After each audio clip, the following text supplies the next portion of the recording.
السلام علیکم ورحمۃ اللہ وبرکاتہ۔ محترم سامعین، آج ہم بات کریں گے کہ غزہ میں حماس کے جرائم۔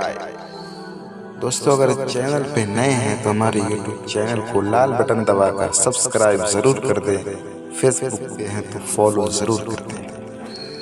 تحریک فتح کے بعد سارے کارکنان کا انہوں نے قتل کیا ہے۔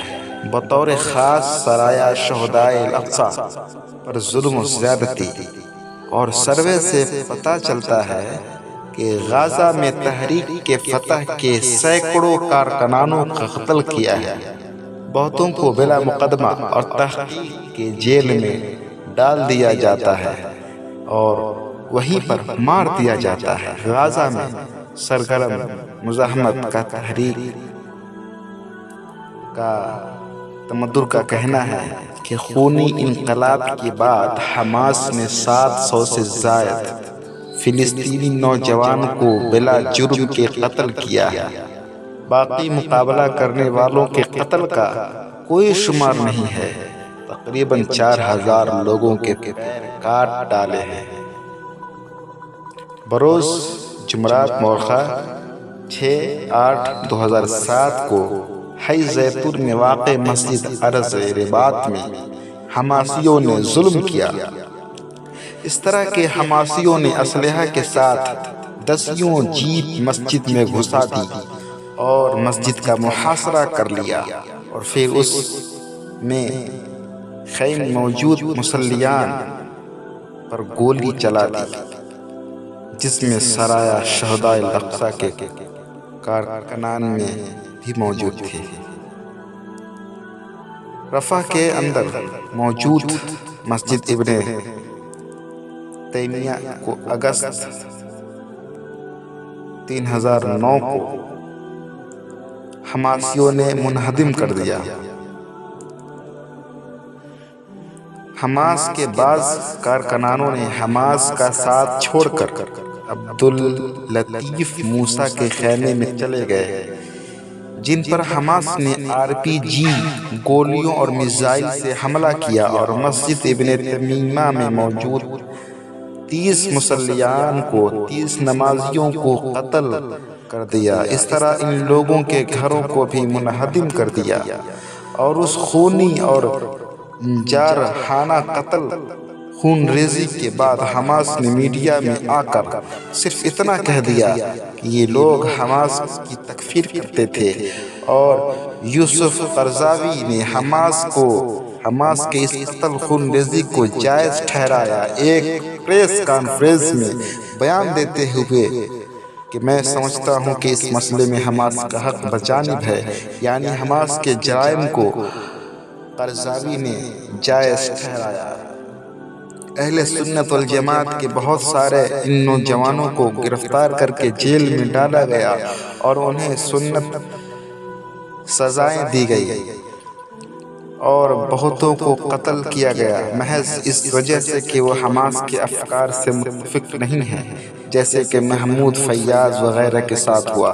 حماس اپنے مخالفین کے ساتھ جس طرح کے تعذیبی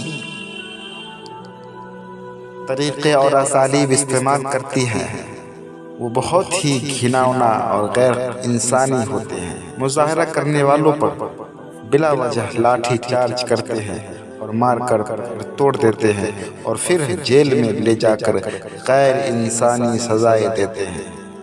حماس کے ہاتھوں ایاد مدہون کو سزائیں دے کر مارا گیا۔ بائیں طور کے اسے کمال علوان ہسپتال کے 8ویں فلور سے نیچے پھینک دیا گیا، کیونکہ اس نے حماسیوں کو ایکسپوز کرنے کی دھمکی دی تھی۔ غزہ کے لوگوں پر بلا وجہ بھاری ٹیکس لاگو کرتے ہیں۔ حماس کے قبضے کے بعد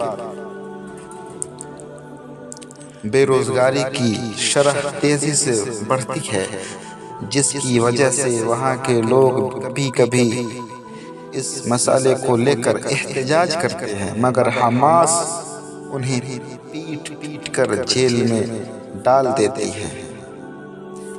غزہ کے اندر موجود مساجد میں سلفی علماء کو، اہل حدیث علماء کو خطابت اور امامت کرنے اور تحفظ القرآن کے حلقات قائم کرنے کی اجازت نہیں ہے۔ اسی طرح حماس نے غزہ کے اندر شیعہ روافض کے انحرافات اور ان کے عقائد پر بولنے پر پابندی لگائی ہے۔ انہیں سارے جرائم کی وجہ سے کہا جاتا ہے کہ حماس نے غزہ مقبوضہ در مقبوضہ بنا دیا ہے۔ حماس کے تعلق سے، حماس کے قیام سے یہودیوں کا مقصد کیا ہے؟ پہلا، تحریک فتح پر اندر سے وار کرنا۔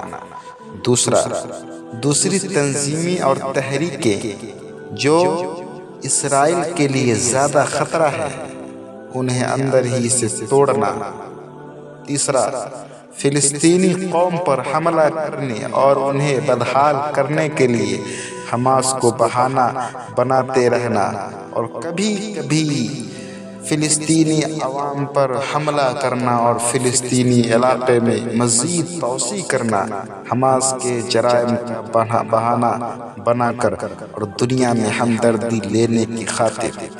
یہ حماس کے قیام سے یہودیوں کا کیا مقصد ہے، یہ سب سے معلوم چلتا ہے۔ اب آئیے جانتے ہیں کہ حماس کے تعلق سے علماء کرام کا اقوال کیا ہے۔ شیخ البانی رحمہ اللہ نے کہا کہ حماس جو غزہ پر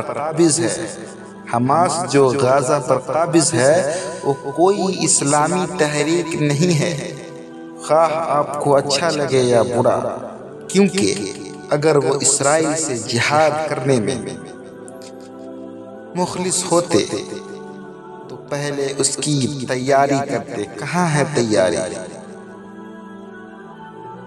نمبر 2، شیخ مقبول بن ہادی رحمۃ اللہ علیہ نے سچ کہا تھا کہ حماس کو جب بھی سیاسی بالادستی حاصل ہوگی وہ اہل توحید کے ساتھ وہی کریں گے جو کچھ افغانستان میں کیا گیا کہ انہیں گالیوں اور توپوں سے مارا گیا۔ مزید آپ نے کہا کہ حماس ایک حزبی جماعت ہے، اسے امر بالمعروف اور نہی عن المنکر کا فریضہ انجام سے کوئی تعلق نہیں ہے، یہ ایک سنت کا دشمن ہے۔ یہ تھا حماس کے تعلق سے علماء کرام کا اقوال۔ ویڈیو اگر اچھی لگی ہو تو ہمارے یوٹیوب چینل کو لال بٹن پریس کر کے سبسکرائب ضرور کر دیں، ہمارے فیس بک فالو ضرور کریں اور شیئر ضرور کریں۔ والسلام علیکم ورحمۃ اللہ وبرکاتہ۔